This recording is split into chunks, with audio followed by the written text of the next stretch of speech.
Hi, welcome to our channel. ఒక్కొక్కసారి social మీడియాలో కొంత చర్చ జరుగుతుంటుంది. అంటే మనకు తెలియకుండానే కొన్ని చేసే మిస్టేక్స్ ఏంటి, మనకు తెలిసి చేస్తున్న మిస్టేక్స్ ఏంటి అంటూ సినిమాల మీద ఒక వార్త కానీ ఒక అంశం కానీ చర్చ చేస్తూ ఉంటారు. అలా ఇప్పుడు త్రివిక్రమ్ శ్రీనివాసరావు మీద ఒక చర్చ జరుగుతుంది. అదేమిటంటే త్రివిక్రమ్ శ్రీనివాసరావుకి హీరోయిన్లను వాడుకోవడం రావట్లేదని, లేదా హీరోయిన్లను ఊరికనే వాడేసుకుంటున్నాడు అంటూ ఒక చర్చ జరుగుతుంది. వాస్తవానికి 'గుంటూరు కారం' చిత్రం భారీ అంచనాలతో రిలీజ్ అయిన ప్రేక్షకుల్ని నిరాశపరిచింది.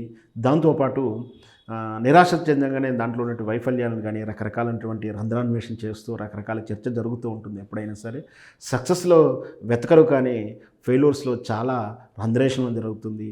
ఇక్కడ ఏంటి అంటే 'గుంటూరు కారంలో' హీరోయిన్‌గా శ్రీలీల మొదటి హీరోయిన్‌గా తీసుకున్న రెండో హీరోయిన్‌గా తీసుకున్నటువంటి మీనాక్షి చౌదరిని చిత్రంలో ఏ విధంగా స్కోప్ లేదు, పెద్దగా ప్రాధాన్యత లేదు, అంత మాత్రానికి అంత పెద్ద హీరోయిన్ మీనాక్షి చౌదరిని తీసుకోవడం డబ్బులు బొక్క కదా అంటూ ఒక రకమైనటువంటి చర్చ.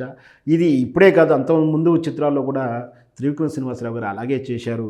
అలా చూసుకుంటే 'అరవింద సమేత' చిత్రంలో పూజా మెయిన్ హీరోయిన్ ఈషా రెబ్బని కూడా తీసుకోవడం జరిగింది. దాంట్లో కూడా ఒక పాట తప్పించి ఈషా రెబ్బని కానీ ఆ సినిమాలో ప్రాధాన్యత లేదు.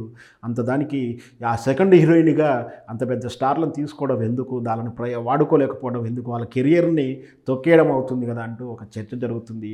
అలా 'అరవింద సమేతంలో' కాదు, అలా 'వైకుంఠపురంలో' కూడా చిత్రంలో కూడా అలాగే పూజా హెగ్డే మెయిన్ హీరోయిన్ అయినప్పటికీ దాంట్లో నివేదిత హేతురాజుని కూడా హీరోయిన్‌గా తీసుకోవడం, అందులో కూడా ఆమెకంత ప్రాధాన్యత లేకపోవడం వెరసి ఇట్లా ఈషా రెబ్బని కానీ నివేదా హేతురాజు గారిని కానీ ఈరోజు మీనాక్షి చౌదరిని కానీ ఇట్లా ముగ్గురు హీరోయిన్లని అంత మంచి చిత్రాల్లో పెట్టుకుంటూ పెద్ద హీరోలతో పెట్టుకుంటూ వాళ్ళకి సరైన పాత్ర ప్రాధాన్యత ఇవ్వకపోవడం, కేవలం త్రివిక్రమ్ శ్రీనివాసరావు ఇట్లా వైఫల్యం ఎందుకు చెందుతున్నాడు, వాళ్ళని సినిమాలో తగిన ప్రాధాన్యత ఇచ్చినా పర్వాలేదు, లేదా వాళ్ళ స్థానంలో వేరే వాళ్ళు ఎవరున్నా కూడా కొత్త వాళ్ళని తీసుకున్నా కూడా కలిసి వస్తుంది కదా అంటూ ఒక చర్చ జరుగుతుంది.